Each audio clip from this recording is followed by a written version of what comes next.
going to talk to you about building communities for a sustainable change. I'm going to share my journey for water with communities. I started off with a sustainable home and worked towards a sustainable community. But the real eye-opener was the TEDx Hyderabad Salon event in 2016. This made me dwell a little more deeper. I wanted to understand water in a larger perspective. I also understood rainwater harvesting is not just about building rainwater structures and storing rainwater, but also taking care of our surface water bodies, our lakes. I started working with 3 different lakes in all my enthusiasm. The regular Kunta lake, the Gopi Cheruvu and the Kudikunta lake. I started having small conversations with people around the lake and started with cleanups. That's when the stark reality of how dirty these lakes really are came in front of my eyes.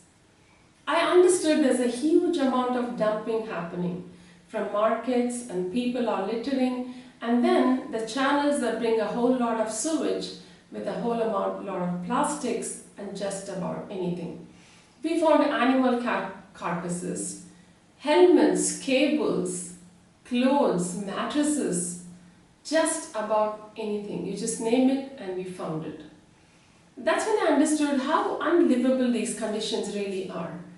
And how are people living in these public health hazard zones? Yes, sorry to say, our lakes have become health hazard zones today. The big questions: why are communities quiet? Why are communities not doing anything about it? In my own little sense, I understood. First thing is lack of awareness. You're not aware that if you live next to a polluted water body, it's coming back to you as disease in a very, very big way. It's leaching into your pore systems. We need to be aware that we cannot have the water body polluted over and over again. And a huge amount of littering that happens. There is no education on littering. People don't even think that we are part of the environment. A whole lot of people think it is the government's problem. They are supposed to fix it. Yes, I agree. But while we ask for our rights, don't you think it is our duty too? Another problem is, even if people want to begin working on the lake, is there a roadmap? Where do we begin working on this lake? Who will get us the fund? Who will drag this? Who will follow up with authorities? Who will take those permissions? Well, nobody has the time. I thought these are the real reasons why communities don't come forward. Well, that's when I decided I really didn't understand much about the lake yet. So let me focus on one lake. I started focusing on the Kudikunta lake. I started mapping the inlets in the lake. I started understanding the extent of the lake, visiting revenue departments, GHMC, town planning, and that's when I understood another reality, that a lake's ownership lays with different authorities. The water is irrigation, the land is GHMC, between revenue and town planning departments, and all the inlets and outlets and drains are with the water board, the city water board. So this was another challenge because they are not coordinated and you had to put pieces of this puzzle together. And that's when the first step, I started understanding, okay, where do we begin? Now I started an initiative called Lift the Lakes. Literally lift the lakes. This was an experiment, or I can say it's a community forum to showcase that how, if we rally with communities, get them to work with NGOs and also the government, can we really pull up a change? And I always thought it is not impossible. So we started engaging with school kids, with residents and with volunteers, created several events. There was a small event I created where I took all the kids in the neighboring vicinity to just look at the lake and put their thoughts down and just paint or write about what they thought. So I was creating a connect for the communities with the lake. We did a lot of cleanups. we did about 38 cleanups. We started small, we did small and large cleanups. We did also very interesting cleanups. You can see a kayak there, we did kayaking and cleaning too. We wanted to make it interesting. And at every step, we involved GHMC as they are one of the stakeholders. And we have got umpteen support from them, whether it is picking up of garbage or cleaning the inlets and outlets, or spraying mosquito repellents around the lake. We've got, every time we went to them for some support, we've always received them, which was a happy thing. Now, getting communities to understand water was a huge challenge. Like I said, everyone questions, why are we doing it? Why is the government not doing it? Why are we having to pool our energies? So there had to be a lot of conversations. We did about 42 different meetings to create a connect with water. Now, through these meetings, the communities across the lake started connecting. We started putting all these people into one WhatsApp group. Some may agree, some may not agree with whatever we did, but you are conversing around the lake. So that is the first step we did, conversations around the lakes, and including also conversations with government, getting the government authorities to talk to them. But as results started, the first thing I did was unearth manholes around the lake where a lot of silt had blocked and a huge amount of sewage was overflowing over the road into the lake. And we stopped people from not putting newer lines into the lake, which were illegal sewer lines. And that's then communities started thinking of removing their sewage lines and diverting them into legal sewage lines. Slowly, communities started warming up. And we also did see a lot of birds coming back. There was a change. I mean, with the moment you removed a lot of floating garbage, you saw few different birds coming back to the lake. And we created a lot of engagements with corporates and schools, and also started taking a lot of people with us for all the government meetings. So they are connected. Every time there is a crisis to solve, we would gear up a few people and encourage them to join us in conversations with the government. Now, we needed to just make this group a little more serious. That's when we began working towards a lake protection committee. Now that we had a few people together, we wanted to create this lake protection committee, but we also did a registered body so that it becomes a serious committee where people can participate and it can stay forever, and we also made it a registered body. We rallied with several lawyers, got their inputs, created bylaws, and made it like a tripart plan where government is part of it, a roadmap giver like us is part of it, and communities, of course, the biggest strength for the Lake Protection Committee.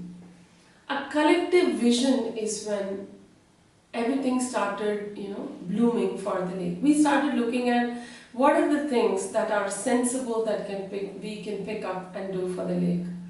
So we didn't think we need bunting everywhere in the lake. Even a little walk bridge, a wooden walk bridge, is good enough for people to access or walk around, and so we don't need to touch the water spread. These are all very common sense related things, right? Giving a green bund or keeping some areas like a eco zone where forests, where we can develop forests and have birds come in and increase biodiversity. You don't have to have people access every nook and corner of the lake, and we can do a little bit of composting with green phytoremediating plants, and also the lake needed solar radiation. So these are things we started planning and putting together. We did a very successful pilot at the lake, what we call a proof of concept of good practices for the lake. So you can see solar aeration we created for the lake with a paddle aerator, and we did a little wooden walk bridge, and we had a company engaged with us to do a small butterfly island. You won't believe the very next day we had kids from a government school just sitting on this bridge and enjoying the lake. what a happy sight it was that we've created something where people would shun themselves from even looking at this lake, started actually coming back to the lake. So our solutions were key. First thing, the garbage, the habit of throwing was stopped, almost 95%, because they started becoming, social fence with communities, where people started monitoring the edges of the lake. They would converse with people.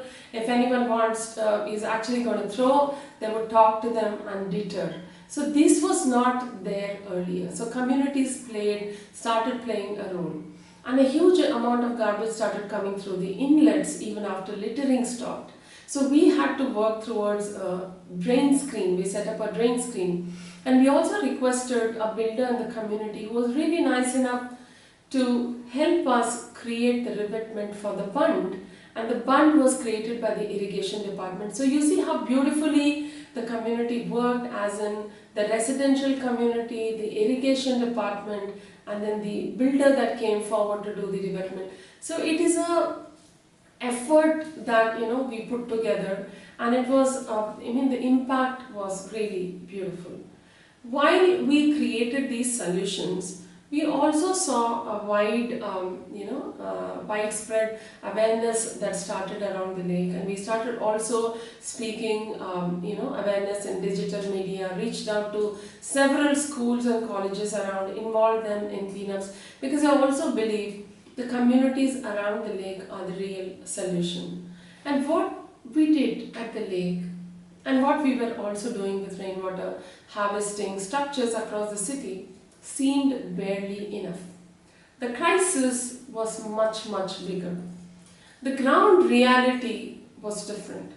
We saw a lot of vanishing channels. You see, the boards went deeper and deeper. There's massive groundwater depletion and groundwater contamination. And it's an extensively tanker-driven city. Urban flooding, I don't even need to say about it, because we are in a week fighting urban floods in Hyderabad today. So what we were doing actually was a piecemeal approach. We wanted to do something concrete in terms of a collective action. How do we do a city-wide approach? Enough of doing things here and there, but how do we bring that city-wide approach? That's when we approached a startup called Kainos in IIIT Hyderabad. They were nice enough to help us divide Hyderabad into blocks, into 98 watersheds. So we wanted to put all our focus into one block as a collective action and create an example so that we could replicate this block across the city. So our target was to improve groundwater and also stop urban floods. We realized a piecemeal approach was not helping. What we wanted was a city-wide approach, which was missing. That's when the Rainwater Project happened. We wanted to divide the city into blocks and start putting focused effort on each block. Everything that is water in that block should be restored, rejuvenated, and the groundwater pulled up. So we took the help of a startup called Kainos from IIIT Hyderabad, who helped us divide the city into 98 watersheds. And each block, we wanted to map the contours, the aquifers, and also we created an app to get the number of borewells in this block, because nobody has the exact count of borewells. How much do we draw water from the aquifers? How much are we giving back to these aquifers? We have no clue today. If aquifers are the water bank, we need to create a way to understand how water positive or how water negative are we. We created these map understandings so that we can create a localized action for water, where people can understand water in their locality. And we can create a replicable model which can be a story that can be replicated across the city in these 98 blocks and maybe across the country too. We wanted to do action-driven awareness. We didn't want to just broadcast information, but we want to give information that will drive action. So we started working with schools, we made schools do rainwater harvesting pits, started talking to temples. We have made temples take up rainwater harvesting, and we did a large number of structures with communities in a public participatory action where we would do a few rainwater harvesting structures in their community, and the community would contribute a few. So it was a beautiful engagement with community, and we solved several problems for communities, making them understand what they were really doing with rainwater, which actually can help rejuvenate their boards. So it was actually working towards rejuvenating the entire catchment around the lake being the focus of our work. We also found an abandoned well which we worked around. It was filthy, it was filled with trash, and it was broken, and it was going to be filled up and a road laid upon. Well, we stopped that action and we are restoring the well right now, and I'm very happy to say when there's so much urban flooding happening in Hyderabad, we're able to save at least 6 lakh liters water in this well, and we worked through COVID to make this happen. So the whole catchment rejuvenated is such a big success story. We have only begun work for the last 6 months, but we've made serious success, and we can see how communities have come together, how there is a conversation in communities about rainwater harvesting. People that don't have rainwater harvesting structures are taking advice or connecting with people who have already done these success stories. We have IIIT campus as part of our blog, which is such a success story. A large number of students, and they don't buy a single tanker in the campus. Such an inspiring campus. Chirek, and there are few other schools who came together who are also doing excellent work in rainwater harvesting. Temples, communities, needless to say, children are hand-holding us in this change. They go back and speak to adults, and we've done several webinars with schools, and in just 6 months we've made some serious efforts and got up to 40 plus rainwater harvesting structures with recharge wells. Is a very big success, and you can see that this change has gathered so much attention. We didn't work for this attention, but the Prime Minister himself applauding these efforts, and I was one of the women to handle his social media on Women's Day is such a huge honor. It was an unimaginable thing for me, but I have put serious efforts on ground, and it's wonderful that I got this honor from the Prime Minister himself, and locally the Principal Secretary Arvind sir appreciates our work a lot, and our work has actually gone into the MAUD, which is the Ministry of Urban Development. Their yearbook 2018 covers our successful pilot story and how communities can be the change. We really believe communities can be a fantastic change. It all looks impossible initially, but communities come in beautifully, and then they start looking at things seriously. They will handhold this change. They will want to handhold the success that we have created for them. Thank you.